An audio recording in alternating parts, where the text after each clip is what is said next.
Johan Cruyff, the famous football coach and thinker, once said that if you chose the best player for every position, you end up not with the best 11, but with 11 best ones. And while of course a game of basketball doesn't feature 11 athletes on a team, this statement of Cruyff comes to mind because it reflects the phenomenon of Big Three's failures in the NBA.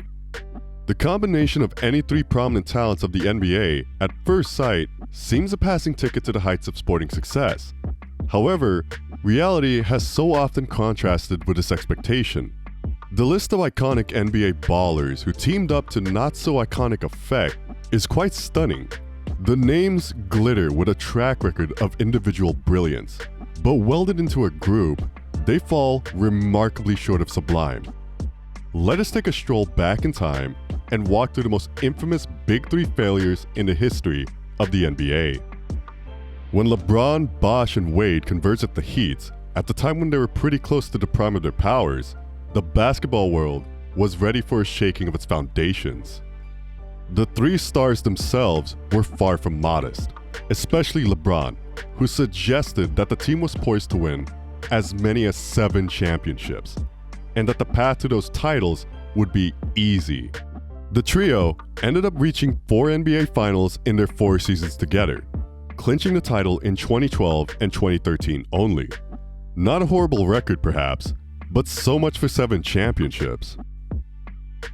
The fusion of Garnett, Allen, and Pierce in 2007 had the Celtic fans dreaming again, and they didn't have to wait long to see the first signs of a successful era, as the trio led their team to the 17th NBA championship in 2008, defeating a Lakers team led by Paul Gasol and then reigning MVP Kobe Bryant, with Pierce being named the final MVP.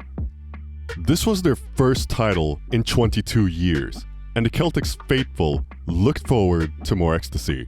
However, the gifted trio would end their partnership in an anticlimactic fashion, never tasting NBA silverware again as Kobe Bryant and Pau Gasol exacted their revenge in the 2010 NBA Finals.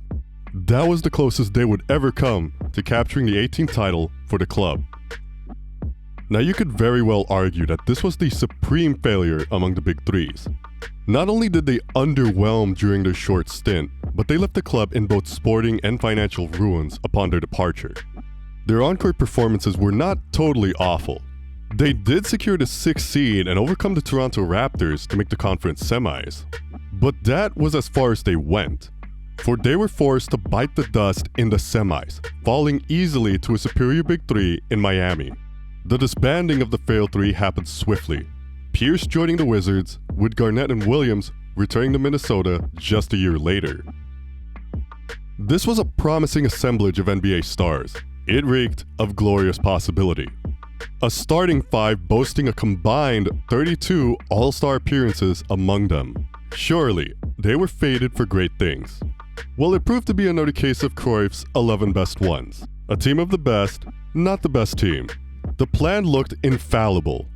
Nash would dictate the offense, Bryant would get the buckets, while Howard would hold the defense. The Stars did anything but align favorably for the Lakers, as a back surgery kept Howard out of action until October, while Bryant and Nash were also rocked by persistent injuries. The team struggled to find cohesion, and when manager Mike Brown was fired, the team was forced to adapt to another offensive tactical scheme by new coach Mike D'Antonio. Under the new tutelage, they fought their way into the playoffs as the 7th seed, but their dreams were cut short by the San Antonio Spurs. In the succeeding years, they would continually struggle to earn a spot in the postseason. This trident was styled the OK3, but we would be utterly generous if we described their collective achievements as satisfactory. To say the least, they fell below the threshold of the lofty hopes placed on their shoulders. Anthony was inefficient and struggled to give up the driver's seat to his co-stars. Yes, a case of the clash of egos. That great bane that so often haunts the gifted.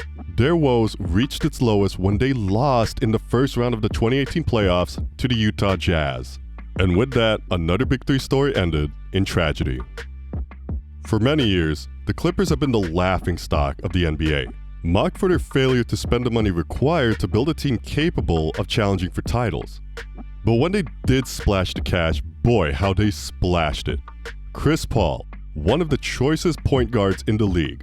Griffin, an offensive sensation on a steady rise. Jordan, an impenetrable defensive wall. All three were snapped up by the Clippers. Expectations soared. Observers declared them playoff and even title contenders. Soon, they would earn the nickname Lob City, a reflection of their many dunks and alley-oops. In the end, the predictions were right in only one aspect: their making of the playoffs. They made it all 6 years of their playing together. As for their championship challenge, they never even graced the conference finals, no thanks to their injuries and an ample supply of bad luck. Their farthest reach was the semis. In 2017, Paul was traded while Griffin and Jordan were sold off a year later. The past few years have featured a good number of NBA super trios foundering on the big stage. From the Chicago Bulls to the Phoenix Suns to the Nets, the list of epic fails hardly ever stops. Now, if you will, a quick run through the ruins. The merger of Durant with Booker and Chris gave off all the flashes of promise.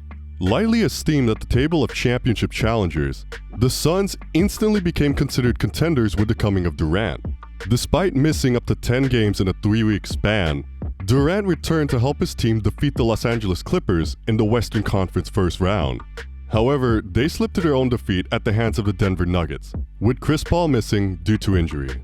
A very disappointing elimination for a team led by a dynamic trio. Once more, Kevin Durant finds his way into the company of a failed three. Injuries, lack of chemistry, and the ever-present clash of egos all conspired to banish this talented three to the ranks of the failed NBA 3's. They never progressed past the Eastern Conference semis, boasting a regrettable record of back-to-back eliminations in first-round playoffs, and a semi-final defeat in the third year. With James Harden traded to the 76ers, Kyrie Irving to the Dallas Mavericks, and Durant shipped off to the Phoenix Suns, the failed experiment came to its sad end. As of 2021, the Chicago Bulls were in a pretty bad place.